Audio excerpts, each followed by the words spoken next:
긴 밤지 새우고 불림마다 노래로 듣는 대한민국 백년사 제9부 88 서울올림픽 그리고 민주화의 함성. 노래로 듣는 대한민국 백년사, 이번 순서는 제9부 88 서울올림픽 그리고 민주화의 함성인데요. 정소연 씨는 88 서울올림픽 마스코트 이름이 뭔지 아세요? 알죠. 호돌이 아닙니까? 아니 그 어려운 걸 어떻게? 네, 시청률이 높았던 응답하라 시리즈 드라마를 보고 알게 됐죠. 아, 그렇군요.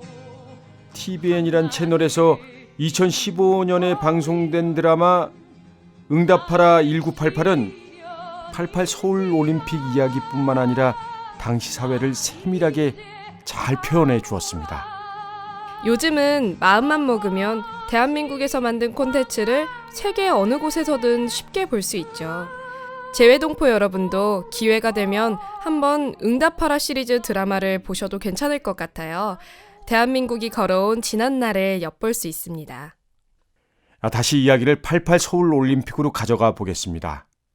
사실 대한민국의 현대사는 88 서울올림픽 전 그리고 올림픽 이후로 나눠도 될 정도로 올림픽 개최는 한국인의 많은 것들을 바꿔놓았습니다.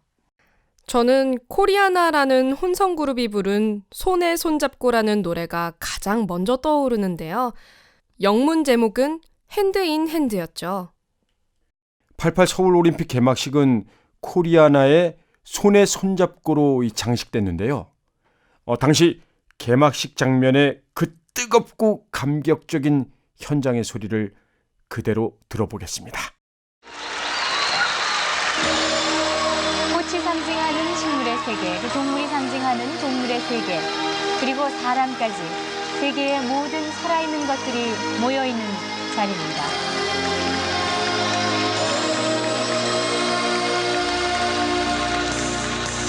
하늘 높이 솟는 불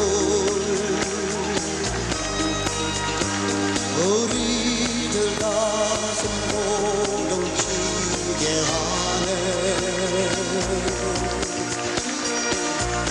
이제 모두 다 일어나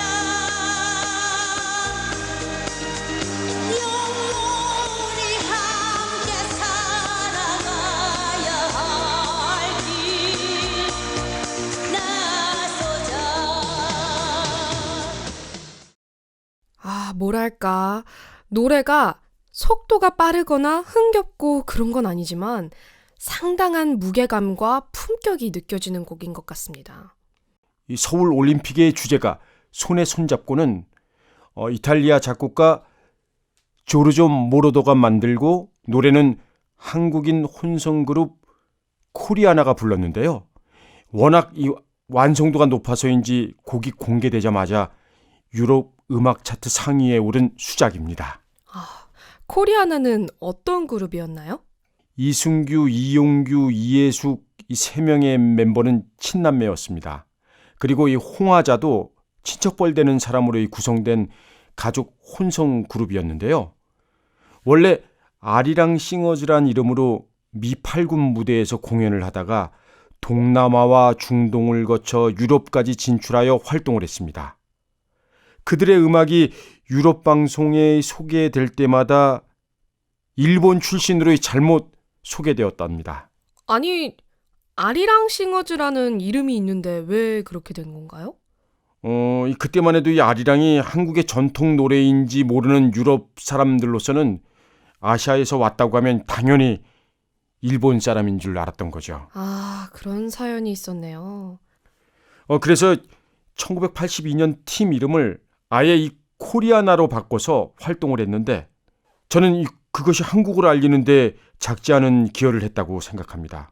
또한 88 서울올림픽 주제가 손에 손잡고의 이 한국어 가사가 참 좋다는 의견들이 많았는데요.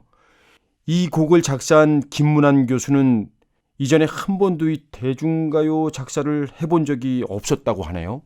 88 서울 올림픽은 우리 국민들에게는 잊을 수 없는 세계적인 행사였는데 그 주제가를 재외동포 가수가 불렀다는 사실이 자랑스럽습니다. 88 서울 올림픽을 한국에서 개최한다는 사실 자체가 믿기지 않던 시절의 이야기입니다. 네, 저도 영상 자료를 봤는데요. 1981년 9월 30일, 88년 올림픽 개최 장소가 서울이라고 발표하던 모습을 잊을 수가 없습니다. 그 시절 뉴스를 들어보죠.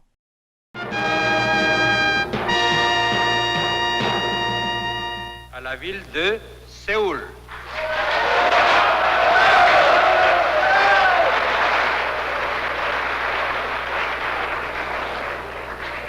Séoul, 52.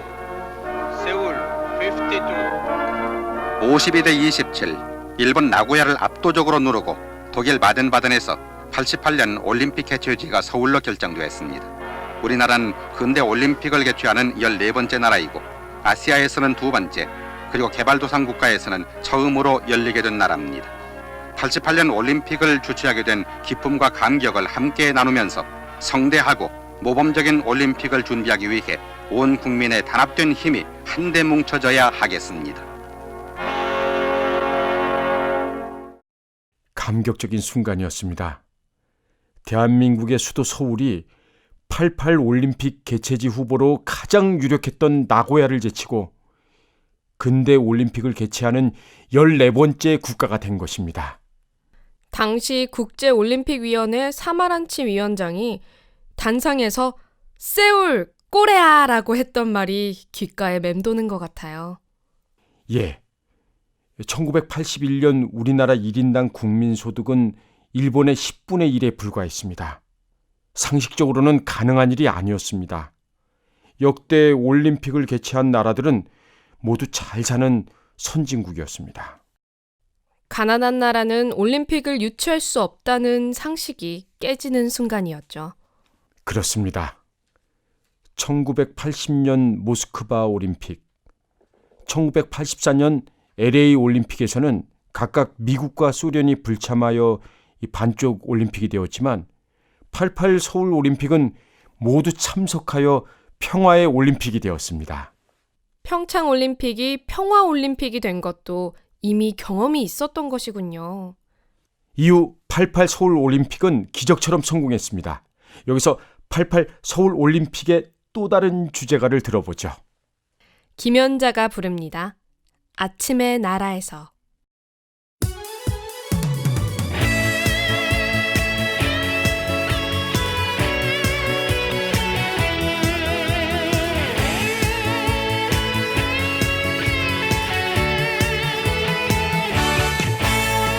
모두가 다정한 친구처럼 모두가 다정한 형제처럼 우리의 가슴이 열리는 것 어서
88 서울 올림픽의 즈음에서 많이 방송된 노래입니다.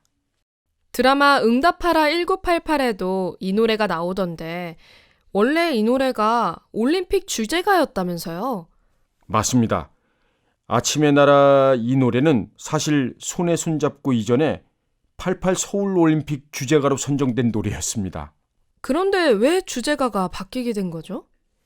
박건호 작사, 길옥윤 작곡의 아침의 나라에서는 주제가 공모전을 거쳐서 정식으로 주제가로 선정이 됐는데 노래의 스타일이 뭐랄까 트로트풍이라고 해서 보다 글로벌한 느낌의 손에 손잡고에 밀린 것이죠. 아, 그런 사연이 있었군요.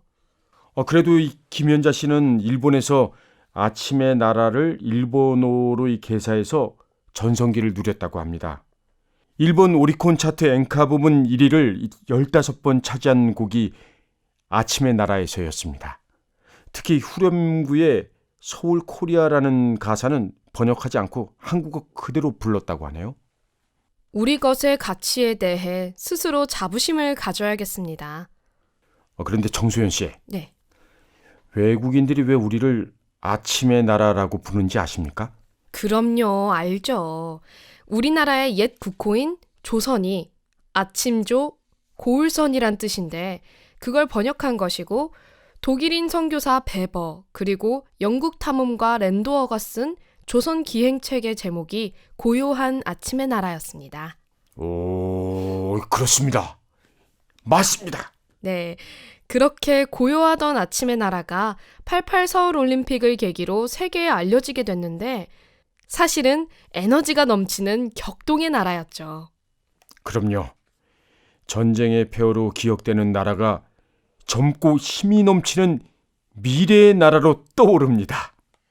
사실 겉으로는 화려한 올림픽이었지만 그것이 모두에게 즐겁기만 한 일은 아니었습니다. 올림픽의 성공적 개최를 위해 서울 시민들은 여러 가지 불편을 감수해야 했고 그리고 이 응답하라 1988에 나오는 이야기처럼 별다른 대가도 없이 자원봉사에 나선 청년들이 많았습니다. 네, 88 서울 올림픽의 성공적인 개최에는 많은 사람들의 보이지 않는 헌신과 희생이 있었습니다. 사실 80년대 한국의 정치적 상황은 신군부의 군사 독재가 이어지던 시기였습니다. 그들에게 88 서울 올림픽의 개최는 무척 중요한 그 숙제였는데요. 이러한 맥락에서 생겨난 관제 축제가 바로 국풍 80일입니다. 국풍 80일의 부대 행사로 치러진 가요제에서 이용이라는 이름의 스타가 탄생합니다. 비록 신군부 관제 축제였지만 이러저런 소득이 있기는 했던 거죠.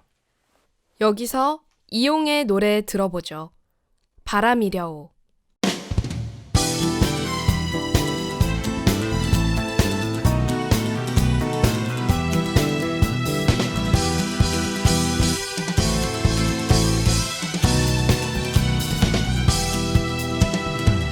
그래 잠든 머리맡에 가만히 앉아 이 밤을 지키는 나는 바람이려고 그래 잠든 모습처럼 가만히 앉아 이 밤을 지키는 나는 어둠이려고 멀리서 밝아오르는 아침이 나의 노래 천국의 노래 삼켜버려요 날 그리하면서 밝아오르는 아침이 나의 노래 천국의 노래 흩어놓아요 산들산들 불어오는 포근한 바람 이 밤을 지키는 나는 바람이려고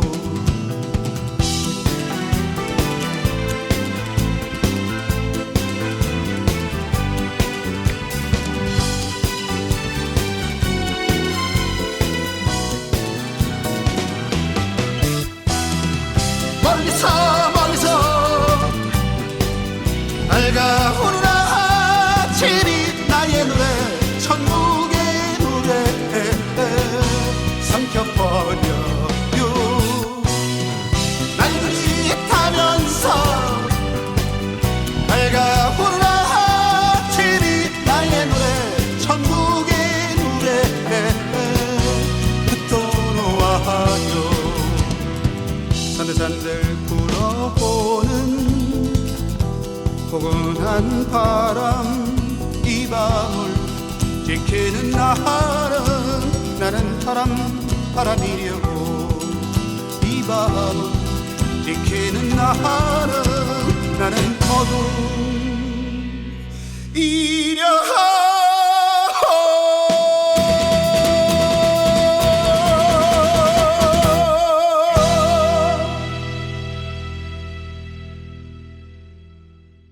국풍 80일이라는 축제가 이 국민들에게 긍정적인 의미였는지 알 수 없습니다만 이 대규모 문화행사가 남긴 것 중에 사람들의 마음을 적신 대중가요도 분명히 있습니다.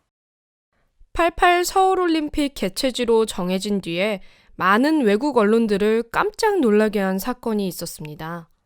예, 1983년 6월 30일 KBS가 방송한 이산가족 찾기 특별 생방송 누가 이 사람을 모르시나요? 라는 프로그램은 전국을 눈물바다로 만들었습니다.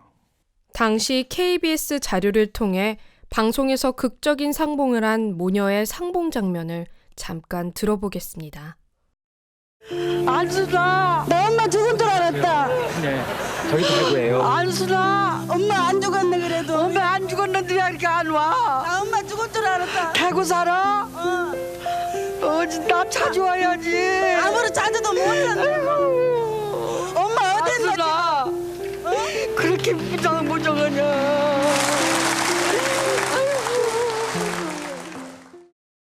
2시간 예정으로 기획됐던 방송은 정규 방송마저 중단시킨 채 연장 방송에 들어갑니다. 역사적인 대장정의 시작이었습니다. 5일 동안 특별 편성을 해서 릴레이 생방송을 했는데 그 기간 동안 시청률이 무려 78%를 기록했다고 합니다. 그런데 이산가족이 워낙 많다 보니 5일 가지고는 밀려드는 신청을 다 해결할 수 없었습니다. 그래서 방송은 계속 이어졌고 그해 11월 14일까지 무려 138일 동안 걸쳐 이산가족 찾기 특별 생방송이 이어집니다.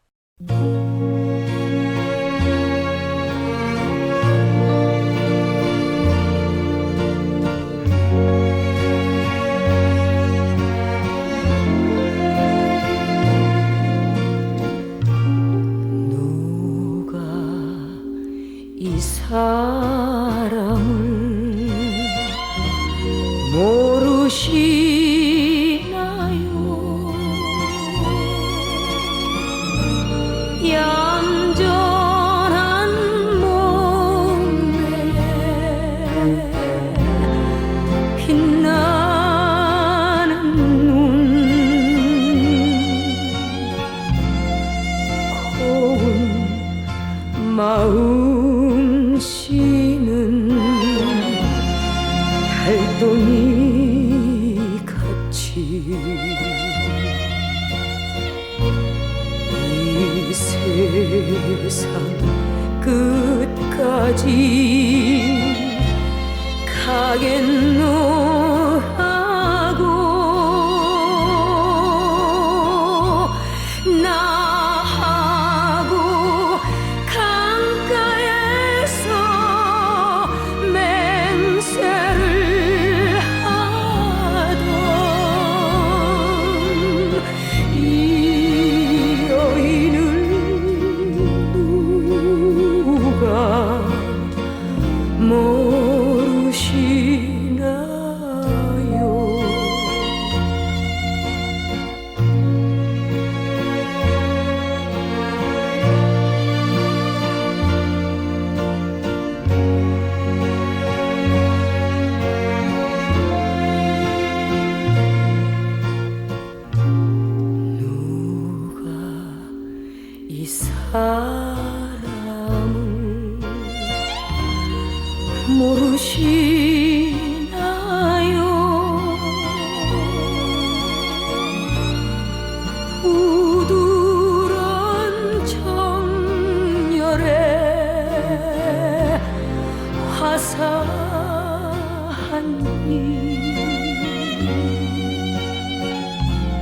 한 번 마음 주면 변함이 없어. 따라 님 따라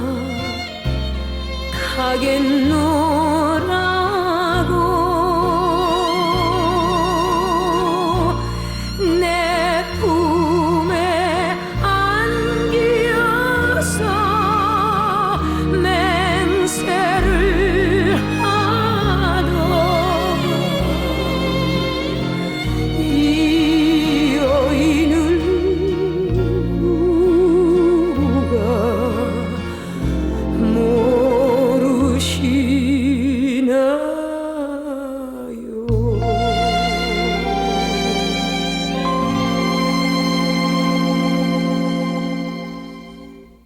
지금 들은 곡은 이산가족 찾기 특별 생방송의 제목이자 주제가로 유명해진 패티김의 누가 이 사람을 모르시나요? 라는 곡입니다.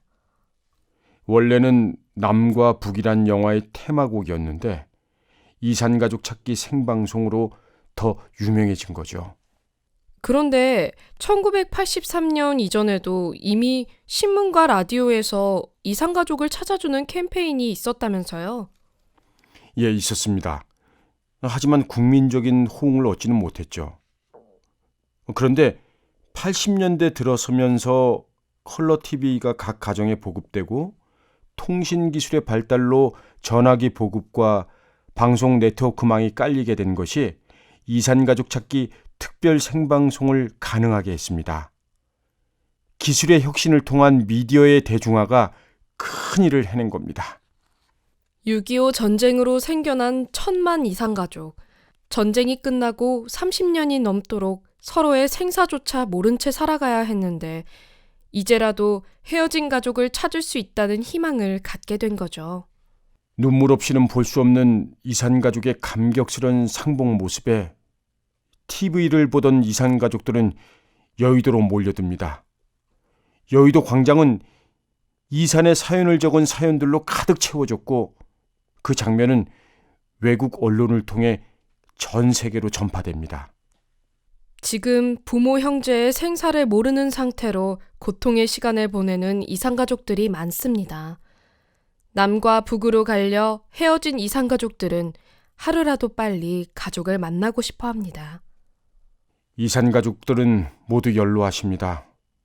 그들에게 남은 시간이 많지 않습니다. 하루라도 빨리 이산가족이 만나기를 바랍니다. 여기서 그때 탄생한 노래 들어보겠습니다. 서른도가 부릅니다. 잃어버린 30년.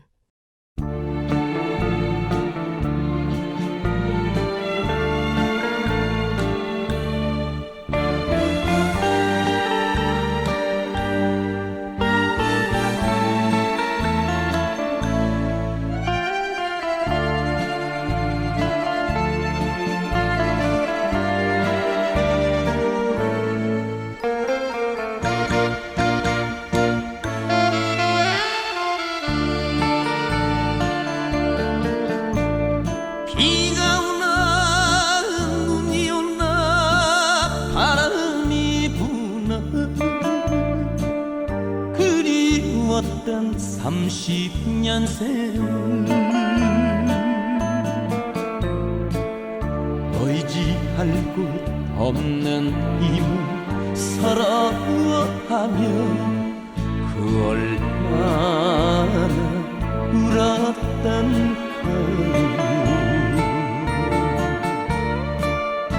우리 형제 이제라도 다시 만나서 못다한 적만 우는데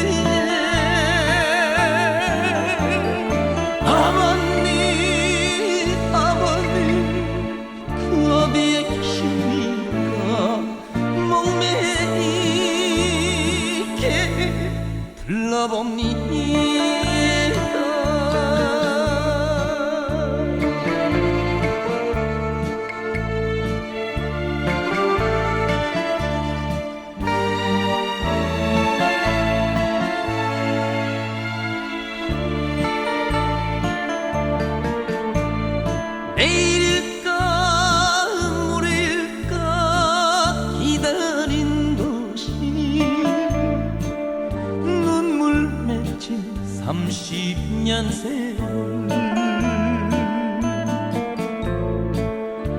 고향 잃은 이 신세를 살아가며 그 얼마나 울었던가. 우리 남매 이제라도 다시 만나서 못다한 적만 우는데 아버님 그 어디에 계십니까? 목매이게 불러봅니다.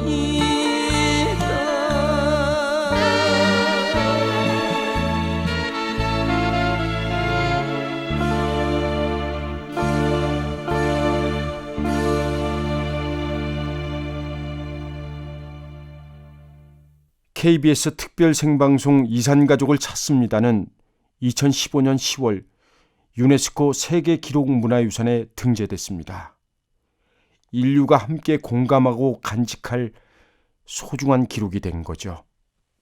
대중가요는 지금까지 전쟁의 흉터를 다독이고 분단의 아픔을 위로해주는 역할을 해왔었는데요. 마치 헤어진 가족을 만나게 해주는 역할까지 더해진 느낌이네요. KBS 이산가족 찾기 방송은 남쪽에서만 치러진 행사였습니다. 북쪽 소식은 도저히 알 수가 없었고 그래서 더 안타까웠는데요. 1985년 문병란의 시에 박문옥이 곡을 붙여서 만든 노래 직녀에게는 이산의 아픔을 달래주는 명작이었습니다. 김원중이 부릅니다. 직녀에게 듣겠습니다.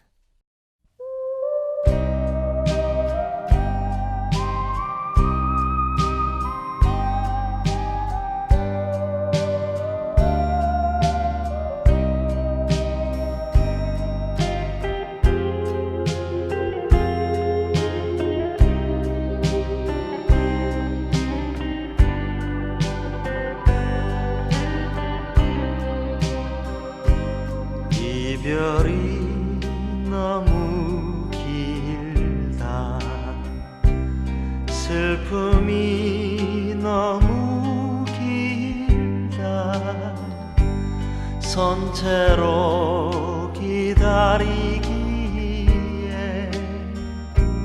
세월이 너무 길다 말라붙는 하수 눈물로 녹이고 가슴과 가슴에 너도 떠올라 그대 손짓하는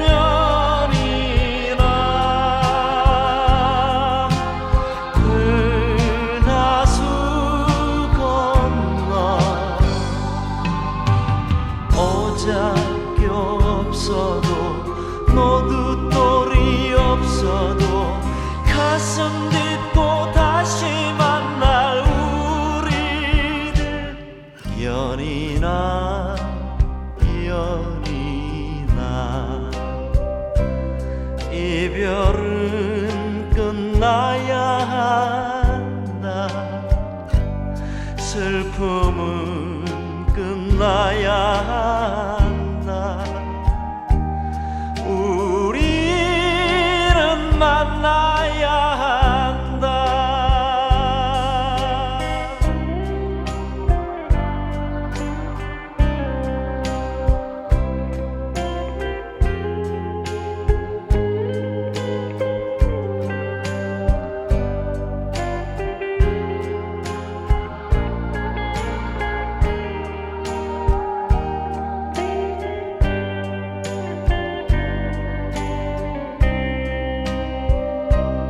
그대 손짓하는 연이라 은하수 건너 오자 남자께 없어도 노두돌이 없어도 가슴 딛고 다시 만날 우리들 연이나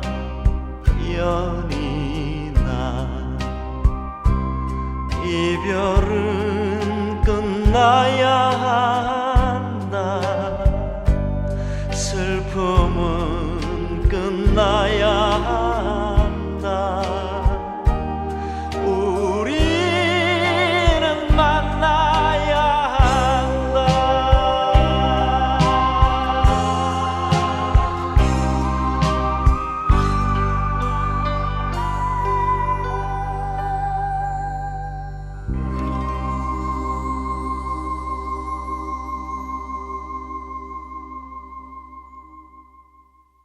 견우와 직녀설화에서 모티브를 얻은 노래 같지만 시를 쓴 문병란은 남과 북이 분단의 아픔을 넘어 통일을 향해 나아가자는 메시지를 담고 있습니다. 시인 문병란은 어두웠던 시대를 밝히는 등불이자 민중들의 삶과 희망을 노래한 사람이었습니다. 지난 2015년 그는 통일을 보지 못하고 세상을 떠났습니다. 눈부신 경제 성장과 88 서울 올림픽. 겉으로는 참 화려해 보이는 1980년대는 민주화 운동의 열기로 뜨거웠던 시절이기도 했습니다. 1982년 대한민국의 민주화 운동 현장에서 수천 번, 수만 번 불려진 상징적인 노래가 탄생하게 되는데요. 너무나 유명한 님을 위한 행진곡입니다. 1982년 3월 통기타 반주 하나로 녹음된 님을 위한 행진곡 듣겠습니다. 우리가 죽음을 이기고 합쳐지듯이 남녘 땅과 북녘 땅이 합쳐지소서.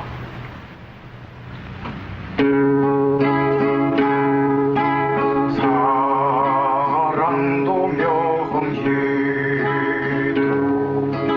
이름도 남김없이 한평생 나가자던 즐거운 행세 동지는 간대하고 깃발만 남겨 새날이 올 때까지 흔들리지 말라. 세월은 흘러도 상처는 한다. 태어나 소리 그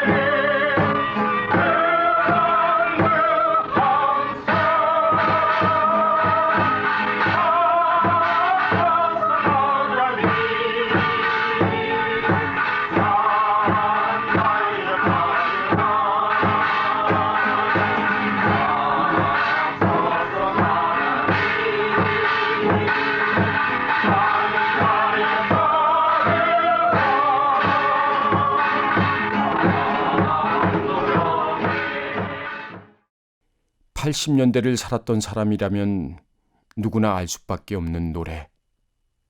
시대를 논할 때 반드시 등장하는 노래. 님을 위한 행진곡 최초의 버전이었습니다. 이 노래가 만들어지게 된 배경은 이렇습니다. 광주 민주화 운동 당시 도청에서 숨진 항쟁 지도부 대변인 윤상원과 들불야학에서 노동자들에게 공부를 가르치다가 사고로 숨진 강사 박기순의 영혼 결혼식을 위한 노래극 넋풀이 빛의 결혼식을 위해 만들어진 노래입니다.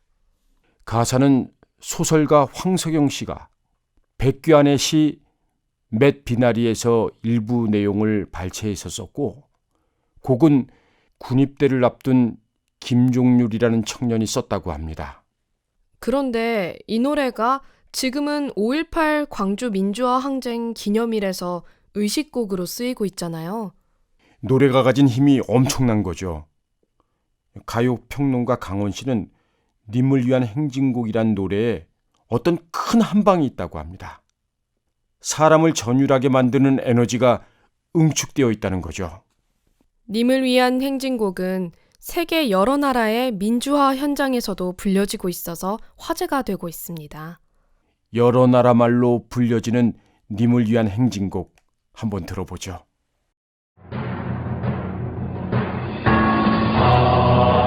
이 몸에 이요 나무 놓고 사스니命かけよと誓いは燃える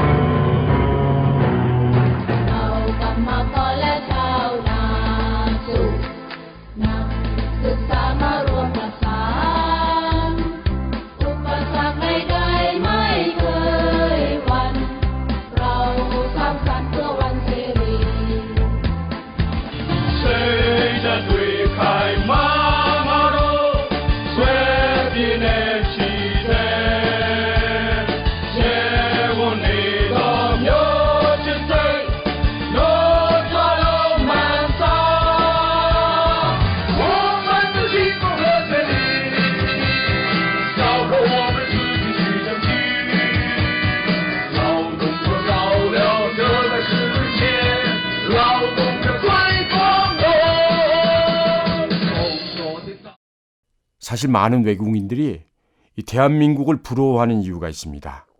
눈부신 경제 성장과 88 서울 올림픽 개최, 2002년 한일 월드컵 개최 같은 큰 행사를 성공적으로 치러냈다는 자부심도 부러워하지만 무엇보다 민주화를 성공적으로 이뤄냈다는 것에 외국인들은 특히 부러워했습니다. 피플 파워를 보여준 나라들은 많습니다. 그런데 아시아 대부분의 국가가 그러하듯 그 결과가 다시 과거로 회귀하거나 혼란으로 이어진 것에 비해 한국은 1987년에 60 민주화 항쟁, 2015년 말에서 2016년 초까지 이어진 촛불 집회를 통해 민주주의가 자리 잡은 나라로 인식되고 있습니다. 국가 권력이 사람들의 존엄성을 무시할 때 시민들은 어김없이 광장에 모여 민주주의를 외쳤습니다. 성숙한 시민의식은 혼란이나 무질서, 폭력과는 거리를 두었습니다. 평화적이면서 축제 같은 시위 문화는 또 다른 대한민국의 자랑입니다. 김삼웅 선생은 민주화와 경제 성장을 동시에 달성한 대한민국의 1980년대를 이렇게 말합니다. 대한민국은 해외에 알려지기를 전쟁하는 나라, 6.25 전쟁, 그리고 이승만에 이어 박정희로 이어지는 독재정치의 나라, 이래서 대단히 좋지 않는 이미지로 알려져 있었지요. 그런 속에서 88년 올림픽을 하게 되면서 자유로운 분위기, 특히 청년 세대들의 활기찬 모습, 또 발전하는 모습, 이런 것들이 세계 무대에 알려지게 된 최초의 계기가 된 겁니다. 그런 그 전쟁과 독재와 그런 헐벗임 속에서도 우리 국민들의 피땀 어린 노력으로 이만큼 발전하고 민주주의가 꽃피고 6월 항쟁으로 다시 민주주의가 회복이 되는 과정, 이런 것을 88 올림픽을 통해서 전 세계에 알려지게 된 것이죠. 어떤 면에서는 제2의 해방의 그런 그 기쁨, 그런 계기가 88 올림픽이 아니었나 싶습니다.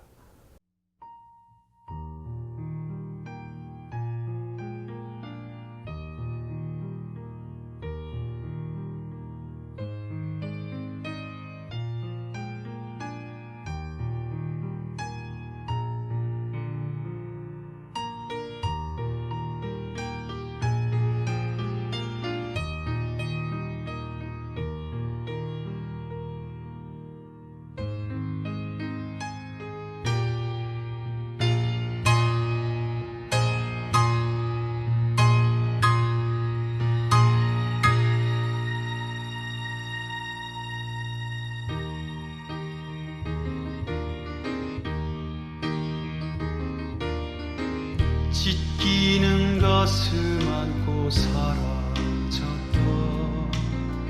이 땅에 피오르는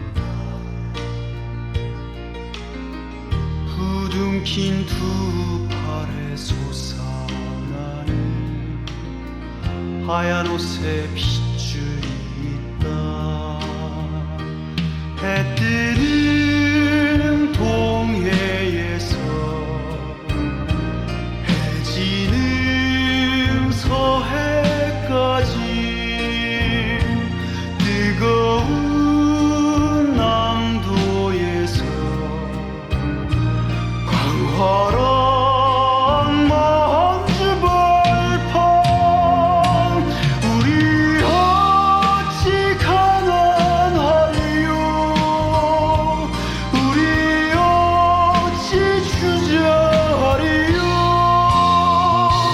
다시 사는 저 들판에서 움켜쥔 뜨거운 일기야.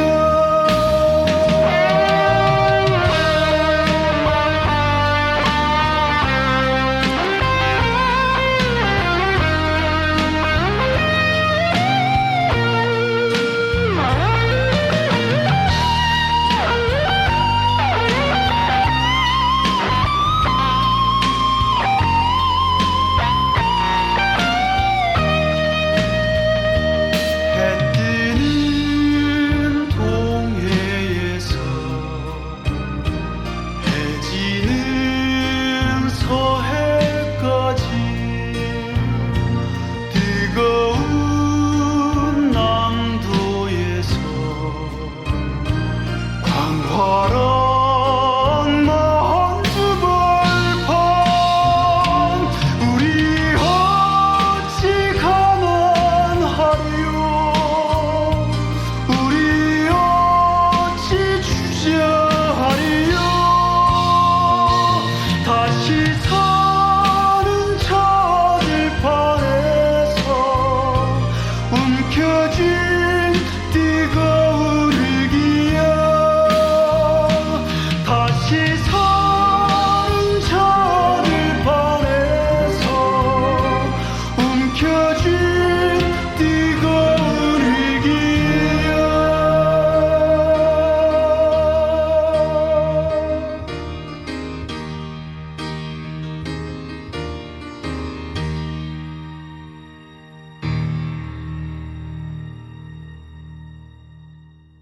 지금 들은 노래는 안치환이 부른 광야에서라는 곡입니다.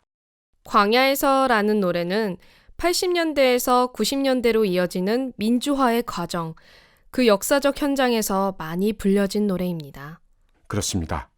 노래패 노래를 찾는 사람들이 부른 광야에서도 있고 또 김광석 씨가 부른 광야에서도 있지만 안치환이 부른 광야에서가 가장 방송을 많이 탔다고 하죠. 광야에서는 저도 곧잘 따라 불렀던 노래인데요. 문대현 작사 작곡의 성균관대 음악동아리인 노래패 소리사랑이 처음 부른 것으로 알려져 있습니다. 노래에 대한 해석은 분분한데요. 만주벌판 달리던 독립군의 광야이기도 하고 시인 이육사의 거칠은 들판이기도 하고 체류탄 날리던 종로를 상징하기도 하죠. 민족애와 함께 민주주의의 열망을 잘 드러낸 노래이자 시대 정신을 잘 담아낸 노래이기도 합니다. 광야에서는 80년대 민주화 시위에 앞장섰던 대학생들에 의해서 입에서 입으로 전해졌고요. 1987년 60 민주화 항쟁 과정에서 학생, 시민, 노동자, 회사원들까지 폭넓게 전파된 노래입니다. 이 노래는 여러 가수가 불렀는데요. 1988년에 노래패 노동자 노래단을 시작으로 이후 노래패 노래를 찾는 사람들, 안치환, 김광석 등이 차례로 음반에 수록했습니다. 합법적인 음반으로 이런 민중가요가 출시될 수 있었던 이유는 1987년 60 항쟁을 통해 민주화에 성공하면서 그 어떤 노래도 자유롭게 부를 수 있는 여건이 조성됐기 때문입니다.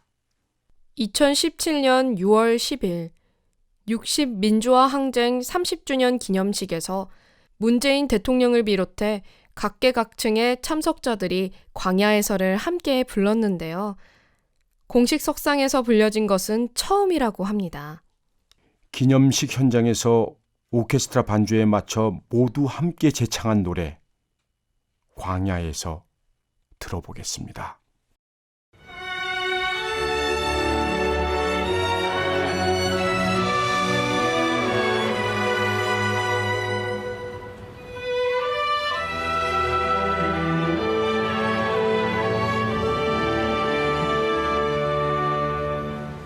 짙기는 사슴 안고 사라졌던 이 땅에 피오름이다.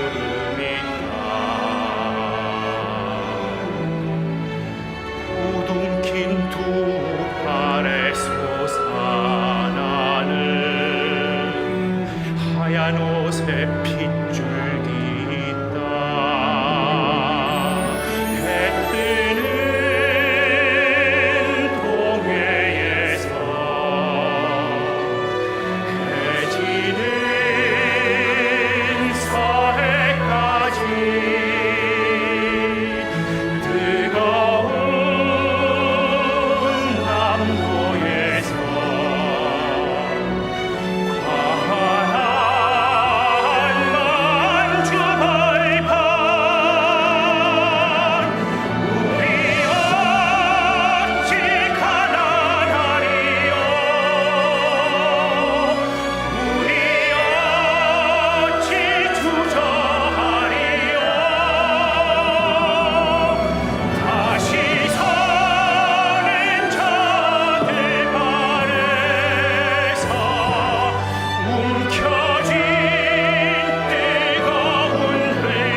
역사 속에서 사람들은 노래를 부르며 저항했고 자유와 민주주의를 외쳤습니다. 노래는 사람들을 하나로 모으는 위대한 힘이 있었고 투쟁의 의지를 더 힘차게 이어가는 동력이 됐습니다. 열망과 신념 그리고 희망을 담아 목이 터지도록 부른 노래가 바로 우리 현대사의 한 장면을 장식했던 광야에서 같은 노래입니다. 그런데 1980년대를 이야기하면서 60 민주화 항쟁을 빼놓을 수 없을 것 같아요. 예, 60 항쟁은 그 하나의 사건만을 따로 떼어서 이야기할 수 없습니다. 1987년 1월 경찰 조사를 받던 22살의 대학생 박종철 군이 사망을 하게 되는데 사건이 발생한 장소가 남영동 대공분실이란 곳이었습니다.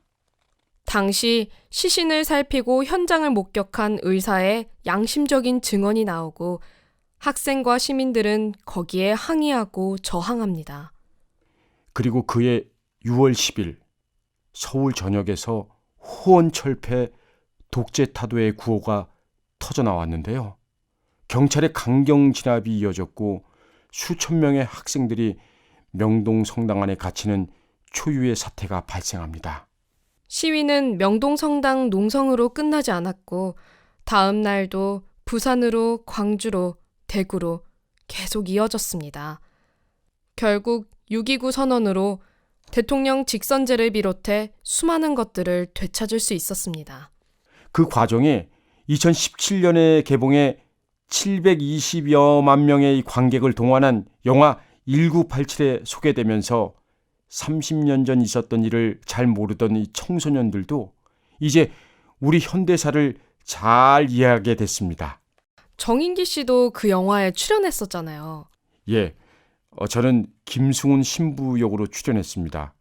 1987년 5월 18일 명동 성당에서 박종철 고문치사 사건 연루자들의 명단을 처음으로 공개하는 연기를 했는데요.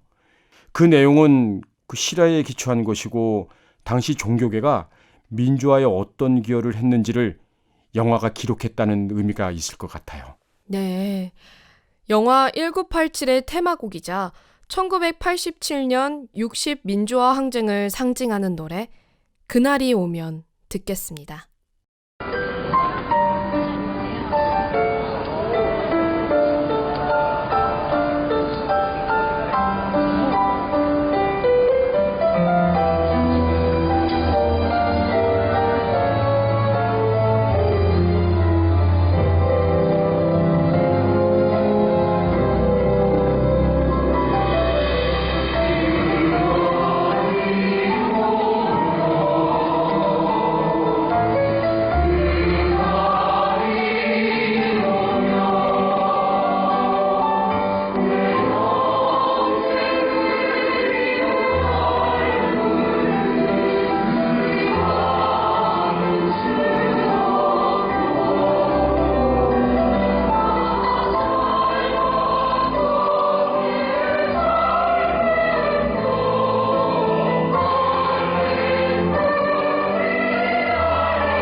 노래 그날이 오면은 신군부의 독재에 대해 많은 시민, 학생들이 자유와 민주주의를 외치던 1985년 노래 모임 새벽이 70년대 노동운동을 하다가 분신 사망한 전태일의 생애를 그린 불꽃이란 제목의 노래극을 만들면서 탄생한 노래입니다.